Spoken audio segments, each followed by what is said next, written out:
So yeah, appreciate you taking some time, and we're really excited to chat with Lauren Holtkamp today. You're in your ninth season as an NBA referee, right? I am, yeah. And prior to that, worked in the WNBA and the NBA Development League, um, and so a rich and varied career, and in a way, a type of pivotal figure as a female pro sports official, the third uh, woman pro, the third woman official in the NBA, but really the first after a long time, after Dee Cantor and Violet Palmer. So interested to talk about a range of subjects with you, but maybe we could just start with the origin story, if you will. Interested to maybe get an understanding of how you got sucked into the world of sports officiating, and then maybe was there a time or a moment when it was not just something that you were interested in, but it was, okay, this is my passion, this is my calling. Yeah. Yeah, absolutely. So I had played sports growing up, and so it was always part of my life. I played basketball in college, and when I was finished playing, a father of one of my teammates said, "Hey, I was getting my graduate degree at the school," and he was like, "For some extra money, I think you'd really enjoy refereeing." And I was like, "Oh, I don't know." So he invited me to a high school meeting, and I went with him. And this is in Southwest Missouri. We went to a high school cafeteria on a Thursday night for a high school basketball referee meeting, and I decided to give it a try. So I started out working youth basketball on Saturday mornings, just getting yelled at, going up and down, working 10 games or something in a day. And I had so much fun. I had finished playing my 4 years in college, and it was a way to kind of just stay connected to the game, make some extra money while I was at grad school. And also, it was so fun to learn the game from a different perspective. I had played all these years, and so it was really exciting to sort of encounter the sport in a new way. And I thought I knew a lot about the sport, and come to find out, you open that rule book and you go, wow, there is still a lot to learn. I really didn't know as much as I thought. So started youth and then worked my way up through the high school. And then I ended up moving to Atlanta. And it was a hotbed for professional refereeing. Tom Washington was here. James Williams was here. Tony Brown, Derek Stafford. Just so much training opportunity. And we would go on the weekends and, work pro-am. Sometimes I would get on the floor. Sometimes I'd just be sitting watching everybody work. And I worked my way up through the women's college while I was in a grad school here at Emory, and got hired in the D League and worked there for 6 years. Got hired in the WNBA and then progressed into the NBA. So truly at the beginning, I loved the sport of basketball. I wanted to stay connected to the sport. I needed to make some extra money early on as a grad student. And then I found like the people that I was meeting, every time you step on the floor, you're with a team of three. And I really had missed that from being an athlete, having that experience. So I found that in refereeing. And the moment that I would say it shifted from being, oh man, this is just a really fun thing, to I'm going to follow this path as far as it'll go. When I was first in the D League, I was also training as a chaplain. And so I had these two very different paths happening simultaneously. And I loved them both. They gave me life in different ways, right? So when I ended up getting hired in the WNBA, I was like, oh man, this is such a unique opportunity, kind of a once in a lifetime thing. I am going to go through this door and see where it leads. And then I really set my sights on getting hired in the NBA. It felt important for so many reasons beyond, I was an opportunity to work with the best athletes in the world, the best referees, and really challenge myself. But I also felt like it was important to follow in the footsteps of, as you mentioned, Dee and Violet, and push that door open a little wider for women coming up behind. So all of those things kind of converged, and it felt like a really purposeful path. I love it. It's funny, James, when she was kind of taking us through the narrative, the journey there, she's like, oh, well, yeah, I started, and then a couple years later, I was in the WNBA, and then I was in the NBDL. Like, it was just so ho-hum.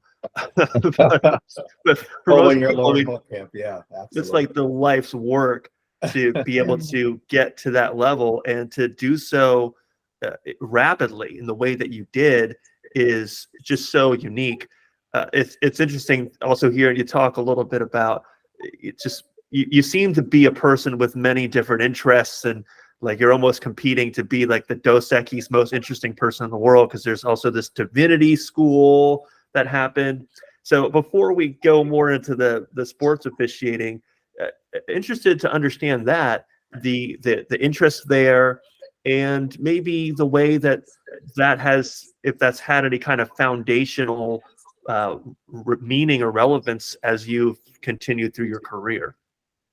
Yeah, and Sony, I actually do think it's really important for our listeners who I imagine are young, referees who are younger in their career, saying, how does this path sort of come together? I do think it's really important to double back and not be ho-hum about it, because I'm sort of was doing that in interest of like time. Oh, sure. But surely I do think it's really important to let people know, like,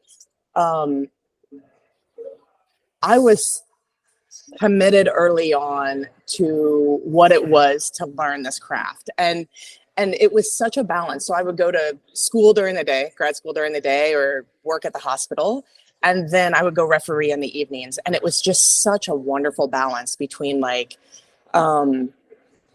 heavy head and heart stuff during the day, and then heavy head, heart, and the physicality of refereeing in the evening. And it really balanced each other in a way. And I think that when I was moving through the D League and learning what it is to be a professional referee, that's where I really realized how much work went into this craft. So we would go break down tape together after the games. We would respond to our supervisor at the time, George Tolliver, and really we put together study groups in the off season together. So there was a real intentionality about like pursuing these opportunities to learn this craft with like really incredible referees. I had already mentioned the Atlanta professional referees who were here. So I was in the D League for 6 years, and then the WNBA for 4. So I had refereed 10 seasons of professional basketball before getting hired in the NBA.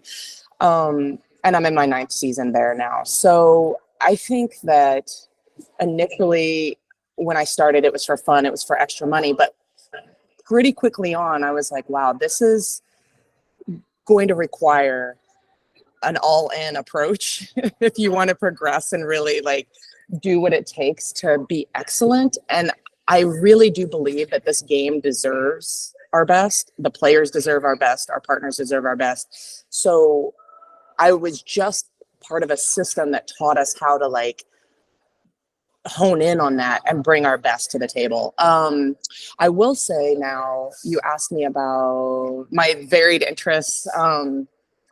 Initially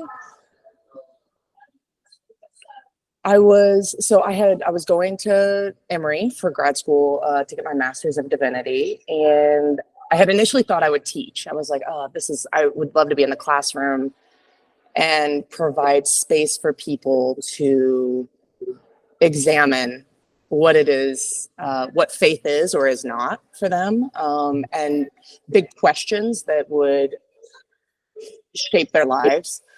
And then as I got going, I felt more drawn toward the spiritual care part. So I sort of redirected, I pivoted into training as a chaplain. And so that was about being with people in crisis moments. I had chosen a healthcare setting, so I was at a hospital, being with people and their families when they got some of the worst news or when they got some of the best news. And I found that some of the things that work brought out of me, refereeing also touched on the same thing. So this ability to find calm in the chaos, to find a deep level of trust that at the end of the day, when you show up fully and are present, that good things will happen.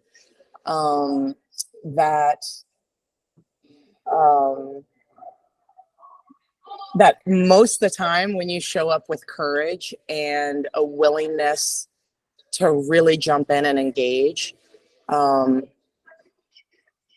big things happen. And I think that the same things happen in refereeing. Now, our moments are really quick on the floor, and we're trained to respond, but like there can be a lot of chaos. And part of our work is to bring calm and clarity and decisiveness in those moments.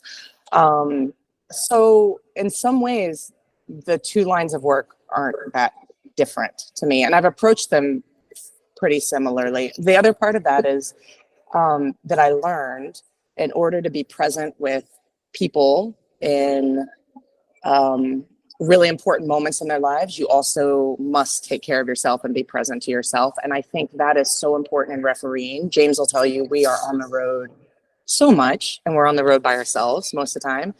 Yeah. And what it is to take care of our bodies, our minds, and our spirits in sometimes challenging environments is, that's a big part of the work that I think as a young referee, you don't have those skills yet, and you learn them as you go. So interesting. I want to pass it to James in a minute, because I know he's also interested to, I think this topic, there's part of this topic about you also as a woman in this male dominated profession. I think there's something really interesting to peel away at there. So I'll pass it to James on that in just a minute. But something else I wanted to ask you about. You talked about your faith and that kind of spiritual aspect and the courage. And I think part of the courage is generally also about being able to be vulnerable. And I could just imagine, I'm not a sports official, but I could imagine in work like this, where you have to pour yourself into it wholeheartedly to be excellent. At the same time, in a profession that has so much visibility and is so open to criticism, not just from your peers or from the people that manage your league, but obviously from the players and coaches and fans, you got to kind of put your emotions on your sleeve, kind of to be a human and be vulnerable. But at the same time, you're exposing yourself in a way that could be really harmful if you don't, like you said, take those steps to tend to yourself. So it's not as much a specific question as maybe just a prompt, and interested to glean from your experience on how you balance that, how you're able to put your all into something, but also be able to have that perspective when there's all of this criticism. In your case, Lauren, there's early in your tenure, there was a bit of a dust up with a star player, right? And that got there's a lot of chatter in the media about that. But even since then, it's funny, like in preparation of this conversation, I went into Twitter, and every day it's like Lauren, blah blah blah blah blah blah blah, all of this stuff. So again, just interested to glean from your experience and your ability to manage all of that. Yeah, I think you're right. Courage and vulnerability are two sides of the same coin. They go together. And I think it's about sort of directing your vulnerability where it's appropriate. So it's appropriate to come into the locker room at halftime or a game and be vulnerable about plays that I missed, right? That I'm like, oh, I should have moved here. I should have processed this in this way. That is important vulnerability in our work. And and being honest with our partners when we think that they also could have done something differently for our crew or for the game. There's a vulnerability in that, right? Where I think vulnerability does not serve me as a referee, and in particular, a woman who referees, is to hop on social media and comb through what thousands of people think about me. That's cool. Oh my gosh, yes. That's cool. It serves nothing. And frankly, like the rise of social media and the fact that people have so many angles on our work and can slow it down, and that's incredible for the fan experience. What I'll tell you though, like years ago, early in my career, and you mentioned it, I learned, do not hop on and seek out that stuff for myself. It doesn't serve to strengthen me. It doesn't serve to enhance my work. It is noise. And part of what we talk about in refereeing on the court is being able to quiet the noise so that you can do the work that you're there to do. And that has been such an important lesson. So I think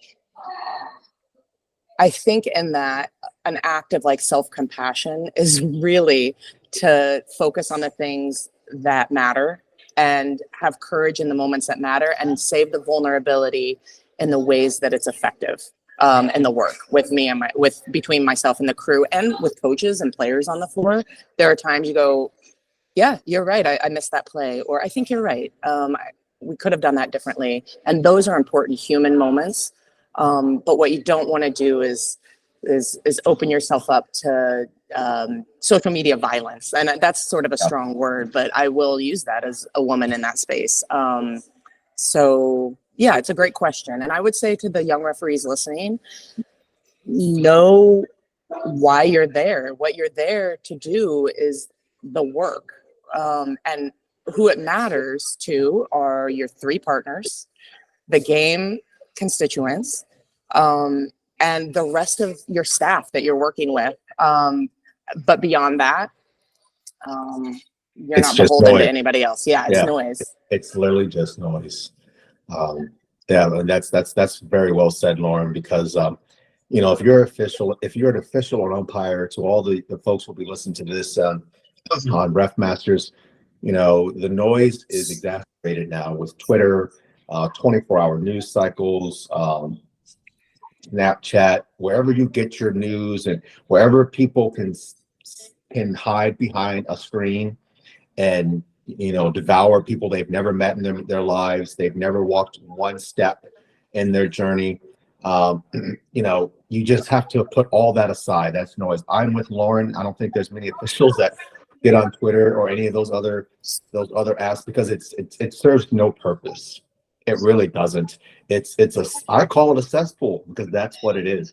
It's a place where really unhappy people get to go and tear down other people. So for us, we pay it no mind. We, like Lauren said, we just go out, we do the work. We are not perfect. We've never been perfect. I try to remind people all the time, as long as this game is played by humans, coached by humans, and refereed by humans, every single day of the week, a game is played, there will be errors by all of those parties, not just the referees, but the players, the coaches, and everyone else.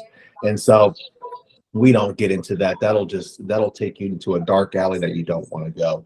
And so as somebody mentioned about, obviously the third woman ever hired in the NBA, Lauren, the most senior female on our staff right now. Here's a little tidbit for you, Sony, a little insider information right here. So Lauren is in year 9. That means next year she will get vacation for the first time. It's a milestone. It is a milestone. It's a milestone, getting vacation. Indeed. To all the RefMasters community, you're probably thinking, no way, is Gucci lying? No, Gucci is not lying. You got to be in the league 10 years before you get vacation. And here's how much time Lauren will get. 3 days. We'll work on that in the next CBA. So a question I have for you as it relates to a female in professional sports or in any sports, right now there's a huge shortage in officiating. It's hard to recruit people and it's hard to retain them, in part because of just how nasty people are, fans and coaches. You see people go viral for, attempting to accost a referee at a middle school game nowadays. It's really gotten out of control in some aspects. What I'd like to hear from you is, number one, we need more officials at all, of all stripes. But number two, even in 2023, we're still talking about this gap, right? This diversity gap of, we shouldn't be talking about there's only so few women. NHL has none, the MLB has none, NFL has a couple, and obviously the NBA leads the way in the number of females that we have on staff. How do we? I don't know. I shouldn't ask you this as if you have all the answers just because you're a woman, but what do you think? What would you say to young females who maybe were former athletes like yourself, or maybe they just love sports, they never played, but they love sports? What would you say to them to encourage them to maybe pick up a whistle, maybe give it a try? What would you say to them? I would say to young women who have either played sports or are interested in trying to referee, or haven't played sports and just love being part of the sports community and want to referee, you've got to pick up a whistle and try it. That's the only way you're going to know if it sparks like that excitement in you. And it is such an exciting, it's so exciting. It's empowering. It's challenging. It's exhilarating. I mean, I think, and it can be heartbreaking too, which is also compelling, right? I just think it is so much fun. And when I look back on, Sony, you asked me sort of the origin story of how I ended up here at this point in my life. I look back, and what was so critical was that I really experienced a sense of belonging with the people who first invited me there to referee. Like, come in, join us, let's try this. And it only took 2 or 3 people who sort of came along beside me and really created that team-like experience. And so what I would say to young people is, if you try it and there isn't somebody bringing you in and sort of creating that sense of belonging, opening the door for you, find other people, because they are there. Like this industry is full of people who want to pave the way for others. And I think if you don't have that positive experience early on, keep moving and find it, because people are there that want to help. And that it's just such a fun thing. And so, James, you and I were talking about this, like, you don't learn to referee out of a book. You Right. don't learn to referee just through conversation. Those are critical pieces of it, but you really got to just put a whistle in your mouth and get out on the floor and try it and see how you respond to it. So, and I'll share this. Early on, I had this experience. I was working a summer league. This was within the first 2 summers of me picking up a whistle. So I was young. I was in my early 20s. And I'm sorry, is that loud? I was young. I was in my early 20s, and I was working a summer league in Springfield, Missouri. And I was refereeing players that I used to play with. So I'm refereeing my peers. And a father approached me after a game and really confronted me and said, why do you think you can be out here refereeing? You don't belong out here. And it was a tough moment. And so my heart goes out when people have these experiences where they feel unsafe or unwelcome, because that was pretty intense. But I thankfully had people around me that could say, this is a one-time experience that you had. Let's make sense of it and keep moving. And I would just urge people to look for the experiences of belonging, because there are going to be experiences of difficulty and pushback. But if you keep seeking the experiences of belonging, they will outweigh those difficult moments. Yeah, that's a good point you bring up. Community is huge. That's one of the reasons why we created RefMasters, is because it can seem as though you're going through, certainly when you're in the valley and you're going through some dark times, it can seem as though you're going through those times by yourself. But when you're in a community, you know, you mentioned Atlanta, which was a huge community of officials, right? Everybody was there to uplift, help one another. It's easier to stay on the course when you're a part of a community, because you're getting knowledge from others who've been through what you're going through, right? And so we think community is so important. And refereeing, to your point, can be, you know, you're out there as a crew, but when you're getting the criticism, a lot of times, you know, maybe you hear somebody say something and then you're in between games and you're like, oh, you know, I'm really not as good as this as I thought, or whatever negative things seep in. And if you're not part of a community where somebody can say, oh yeah, you know, I went through that, here's how I handle it, it can really be draining. And that's one of the things we wanted to help create with RefMasters, is a sense of community, because it's important to have that community to help keep them on their path and let them know what you're experiencing is normal. It's part of the journey, but just trust and know that you're not alone. That, you know, we've all been through it, and here's, you know, a little nugget. It's not going to be the last time, right? And so mental toughness, mental health, mental well-being, all of that is a big part of it. And so, you know, as one of the other things I wanted to ask you about is, you were the first ever mother, right, to referee in the NBA. Like, that's a huge thing. And so obviously that comes with different things that must happen behind the scenes, because even before, I would assume even before Violet and Dee, you know, there was one locker room, you know, because everybody was a male. And then when Dee and Violet get hired in the league in 1997, well, oh, we need another locker room, right? So now you are a first-time mother, which means other things had to change and things like that. How do you balance that work life? And you know, Jonathan, your husband, Jonathan, is also a referee. We got 2 NBA referees. You talked about the travel schedule. It's insane. You know, we're home 6-7 days a month. How do you balance that? How do you balance, you know, being at the highest level in basketball, you and your husband, with, you've got Stone. How old is Stone? She'll be 4 soon. So you have a 4-year-old. How do you manage that work-life balance? Yeah, this is a work in progress always. And I wouldn't have it any other way, frankly. Like, I feel like, just like anything that's worth doing, you are always looking for better ways to do it, you know? And I think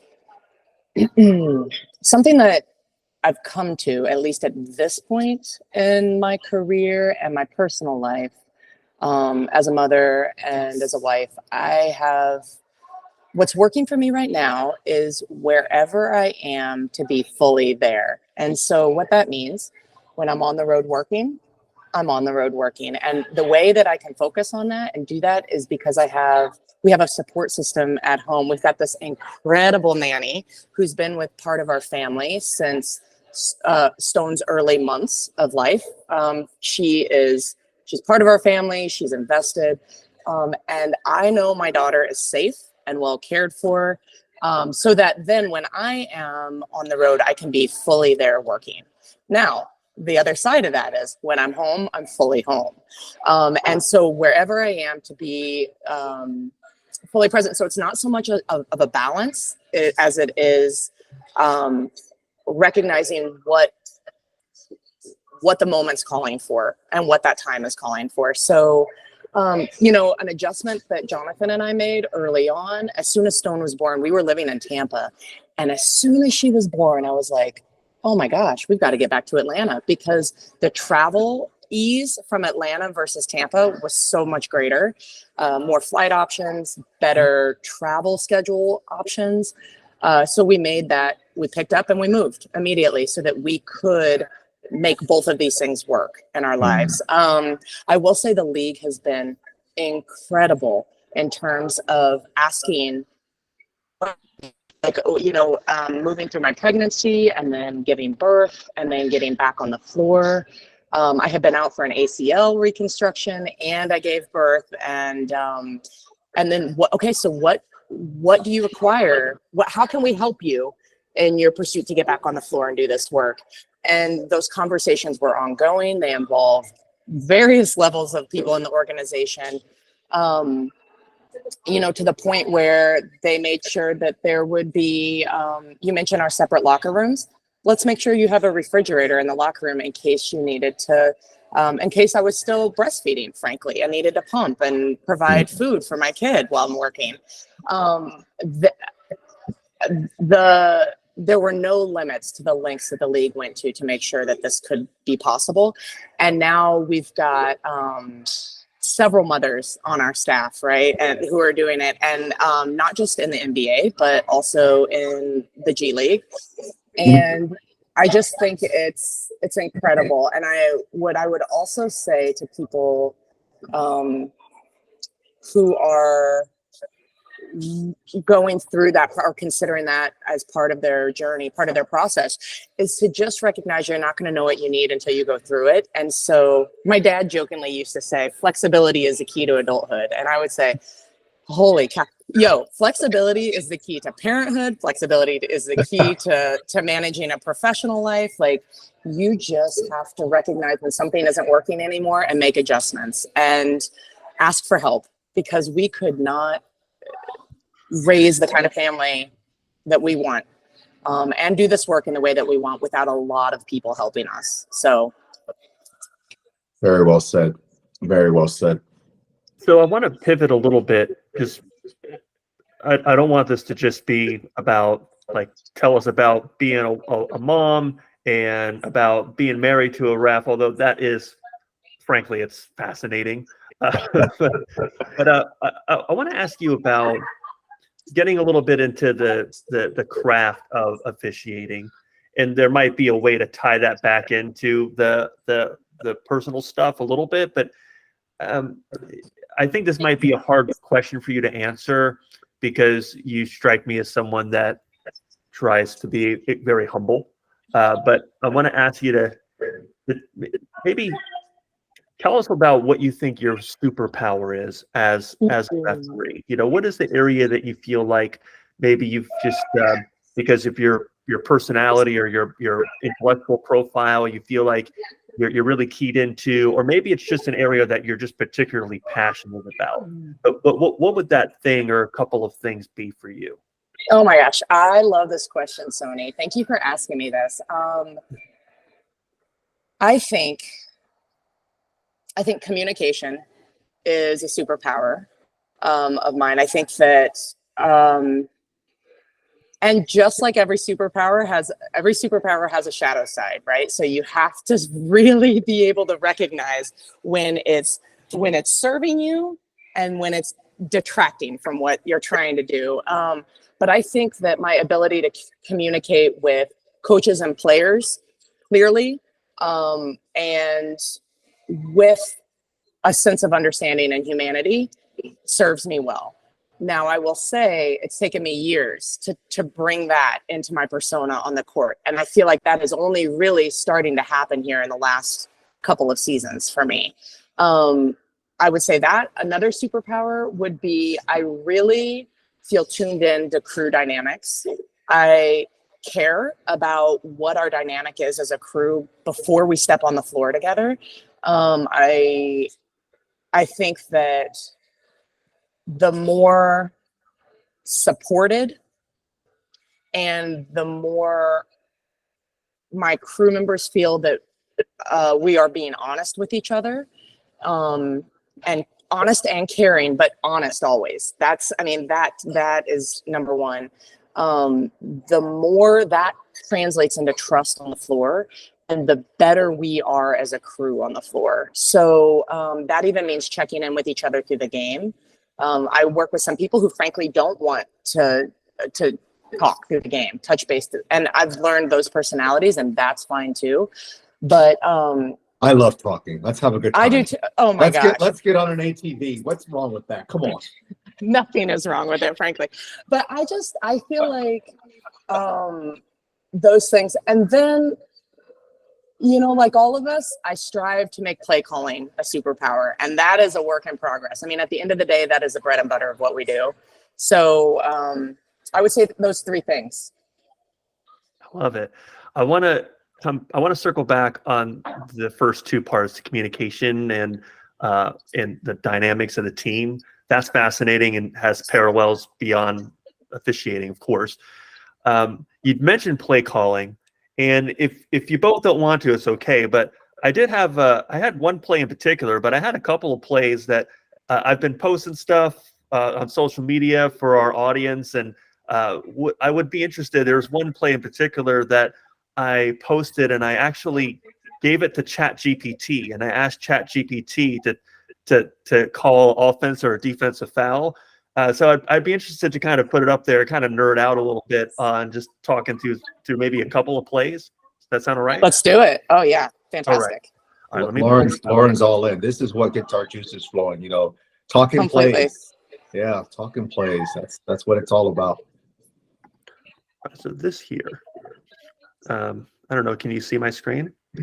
Is it too small? Nope, I'm going to get there. Okay.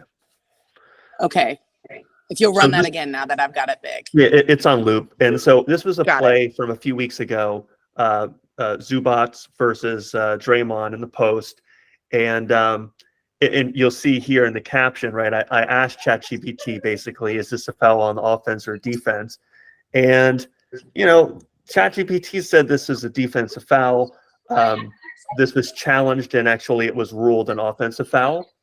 So ChatGPT was on the other side of it. So yeah, just curious, you know, well, it's kind of a broad prompt, but first of all, I asked this to people in our community. A lot of people also felt it was a defensive foul. Maybe we could talk a little bit about what we're looking at here to make that ruling, you know, offense versus defense. And then maybe just the broader implication of being able to ask the generative AI whether something's a foul or not, and what that means for our society. Sure. So, okay. So in this play, let's say I'm lead strong side. So I'm over here. Hopefully I'm a step outside the 3-foot posted up mark, and I've got an outside in angle at this play. That means I can see both the offensive player but most importantly, I can see the defensive player, right? And I see that Draymond establishes legal position, and Zubac just goes through his space and dislodges him, and it's a clear offensive foul. Now you may see Draymond's right arm after the contact by Zubac kind of right there, kind of reaching a little, you know, little grab there, but that's in response to the illegal contact by the offensive player, and this is an offensive foul. So I'm really glad to hear that when they challenged it, you know, our crew went offensive here. Yeah, they came. James, what are you thinking when you see this play? I'd love to hear you. Yeah, no, Gucci has the same thing. This is an offensive foul, and perfectly explained by Lauren. You know, she's talked to. So last night, just real quick, we did a tape breakdown with a young referee who's on RefMasters, and you know, this is what we do. This is how we learn and get better. So Lauren just mentioned everything mechanically about how we should referee this play: outside in, get to the strong side, referee the defender. It's an absolutely he just goes through his space, like she said. It's an offensive foul. And I love, so for me as a I won't even say novice, I'll kind of say as an idiot on stuff like this, but it's interesting starting to appreciate the POV from this camera is kind of where the lead would be strong side, as you mentioned. And as a fan, starting to understand, okay, where I see in the beginning of that clip, I see the official over there in the trail. It's interesting to see, okay, you know, James, you were talking about this in the session yesterday, just who has the angle on a certain play and plays down here in the paint on the low block, how much of a difference just being in the right position is going to have on the accuracy of getting that play right. Mm-hmm. Really cool. And I'm really happy to hear that ChatGPT got it wrong, because what that means job security for Lauren and I. Because you know they don't right now, they can't put robots out there to do the job, and trust me, there's a lot of billionaires who would love that and a lot of fans, but it seems with ChatGPT getting it wrong, that we've got a ways to go. Certainly Lauren and I won't be around anymore by the time they figure it out, so that means we've got good job security.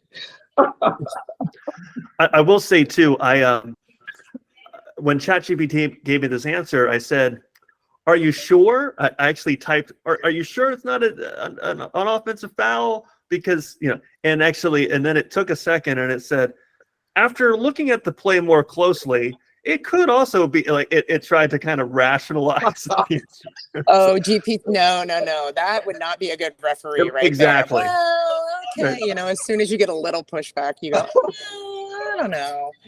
Exactly, I think so. ChatGPT, outside of getting the wrong call here, would be too impressionable by coaches and That's players. right.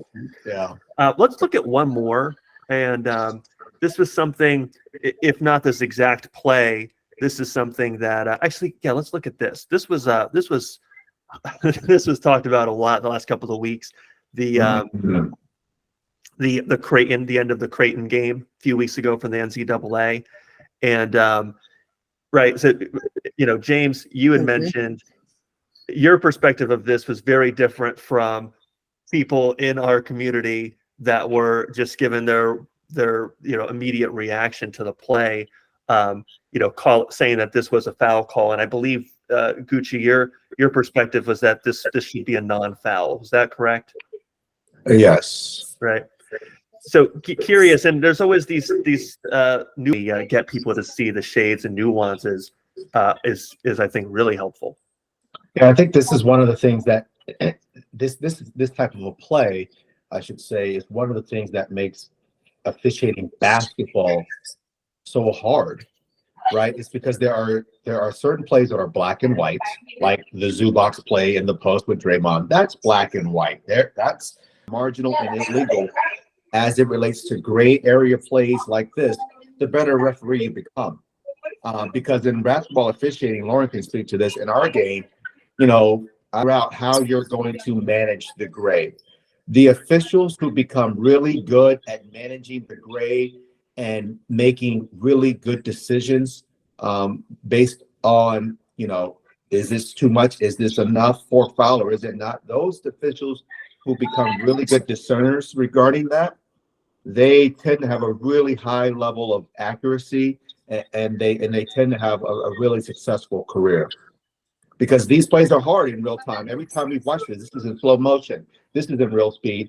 But these plays happen in an instant, and you have to make a determination in less than a second. And so it's not for the faint of heart, but it is fun. It is exciting. But these are the types of plays you're going to have all night long. Watching as the offensive player. That's what's exciting about the game, right? We are trained to referee the defender, and it's not the defender in this big general large sense, like the entire body of the defender. We are looking for specific things in the moment that the defender is doing. So in this case, we're looking for the point of contact, and then determining, did that point of contact by the defender, was it illegal? Was it more than marginal to rise to the level of a foul? And I just think like that, when you're talking about players floppers. I love that. And there's that Gucci talks a lot, and I'm sure others talk a lot about building those right habits. And I think that where that discipline comes into play.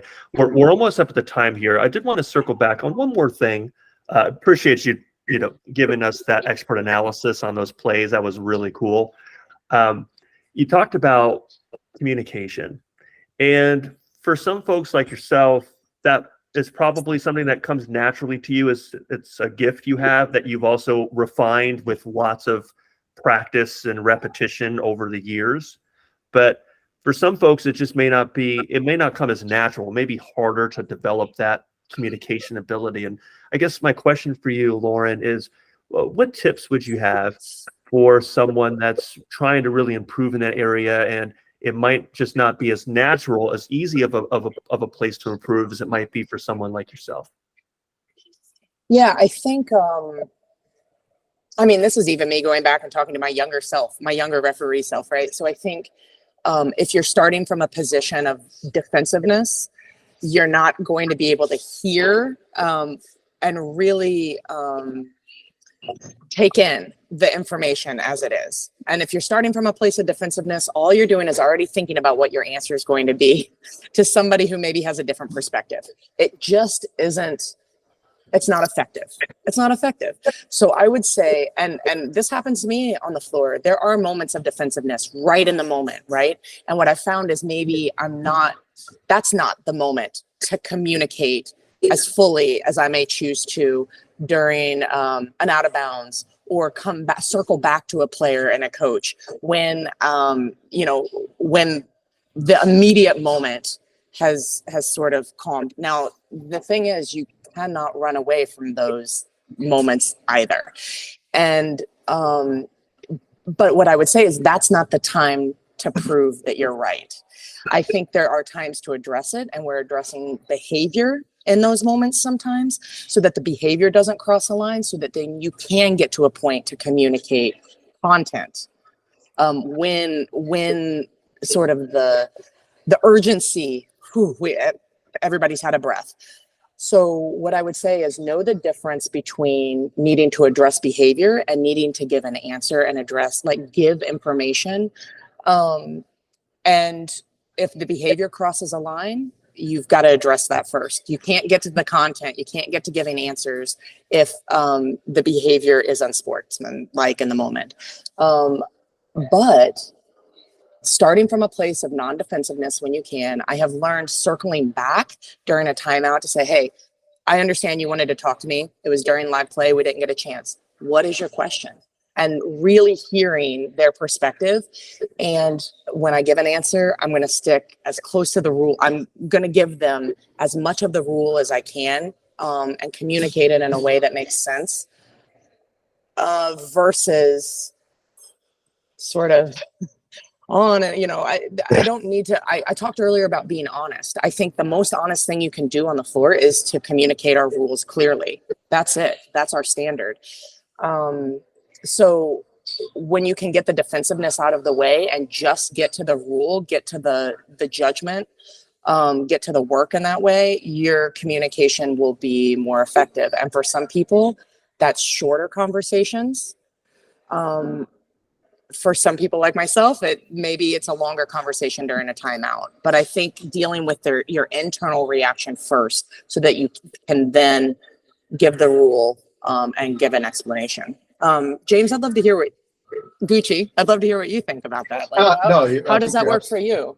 I think you're absolutely right. Communication is a huge part of what we do in sports officiating, and it's a big part of it. And I try to tell young referees, you have to learn how to just be human on the floor. It doesn't hurt to smile. It doesn't hurt to admit when you miss something. That's you humanizing yourself, right, so to speak. But it's something that you don't get from a rule book or a mechanics manual. It literally just comes from time on the floor, time on the field, and getting more reps.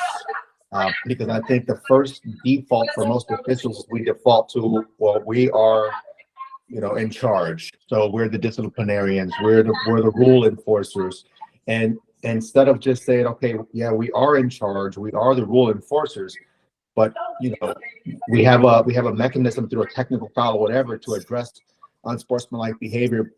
But instead of making that your first option, figure out a way to make that your last option. Are there 3, 4, 5 other things you can try to get people to maybe settle down, or get them to come, to get on to the next play? And sometimes you can. Great. That's when communication is wonderful. You don't need to issue a technical foul. And then sometimes you can't, and then maybe that's the time when you have to either just say, okay, we'll have to agree to disagree and end it there, or maybe a technical foul is warranted. But I think as young officials, young umpires, our first inclination, and I can speak to this because what it was for me as well, is like, you want to stick your chest out, you're in charge, how dare you question my authority, that kind of mentality. And that doesn't work. That's like adding fuel to an already burning fire. And as officials get more and more experience, they learn how to, instead of adding jet fuel to it, now they're starting to douse with other things. Humor trust me, humor works. There's just so many other ways that you can diffuse situations other than resorting to, in our game, a technical foul or what have you. So yeah, communication is a big part of it. It doesn't happen overnight. It is something that just takes time, and it takes familiarity. The more you talk about the NBA, that's what we do, obviously. The more players and coaches see you, the more they just start to accept you. It doesn't mean you're not making mistakes, because you are. You're still making mistakes every night, but there's a comfort level there, because they've gotten to know you. They've seen you work. You got lots of games under your belt and things of that nature, and that plays a role as well. Because as a 13th year person now, I kind of, when I see a coach going at a young person, I'll laugh sometimes. I'm like, oh, I remember what that was like. You got to go through it. Now if it gets to a point where it's really bad and that official doesn't handle it, and I think certainly it needs to be addressed, then that's where like Big Brother comes in, the crew chief, and we're gonna put an end to this. But it doesn't, you can't avoid it, certainly at the professional level. It's just a part of the game, and you learn what works and what doesn't work as it relates to communicating with players and coaches. Can I get you out of here on this last one here, Lauren? Here we go. Sure. So RefMasters, this community that we're building, that we're super excited about, it's all about, helping young officials, or heck, even people who've been around for 20 years. It's helping them learn their craft, whether they're a basketball referee, a baseball umpire, wrestling referee, hockey, soccer, whatever sport they do. This is about creating a community, a platform where people can connect with one another. They can train, they can learn to help them grow in their pursuit of whatever they're trying to pursue in their respective sports. You mentioned this earlier. You didn't get to the NBA by yourself, nor did I, right? There have been so many people who have poured into us to help us get to where we are, and we're grateful for that.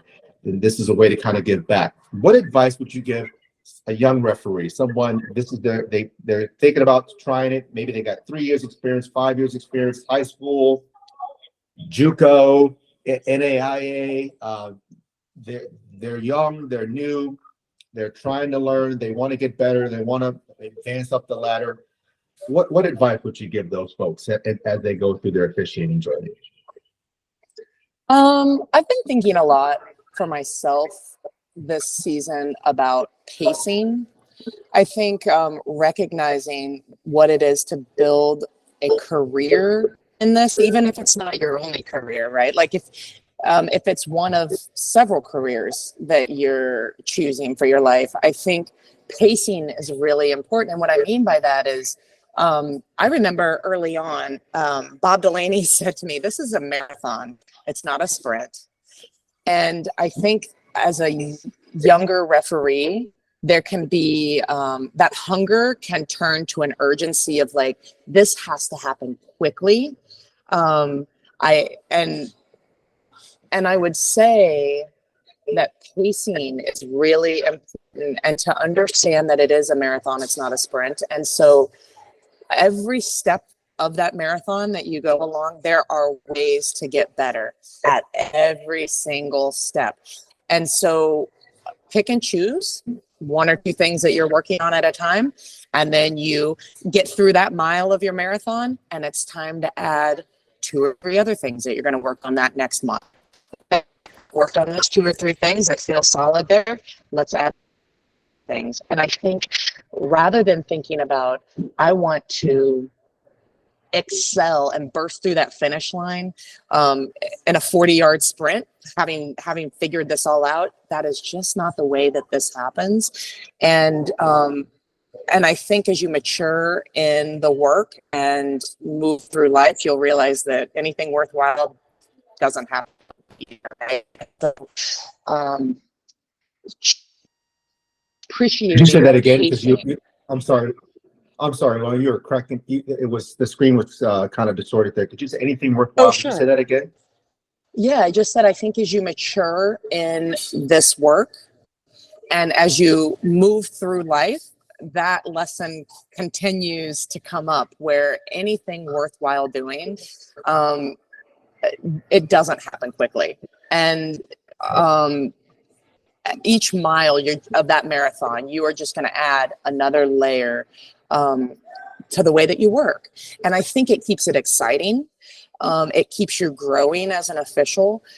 You don't get burnt out, and it helps protect you against resentment. Because you go, well, I figured this out. I deserve this or that. Like, no, actually, this is we're in this for the long haul. And so keep adding to your game, keep deepening your game, and pick a couple things every mile that you're on. And I think that it will, you'll be happier more nights than not if you do it that way.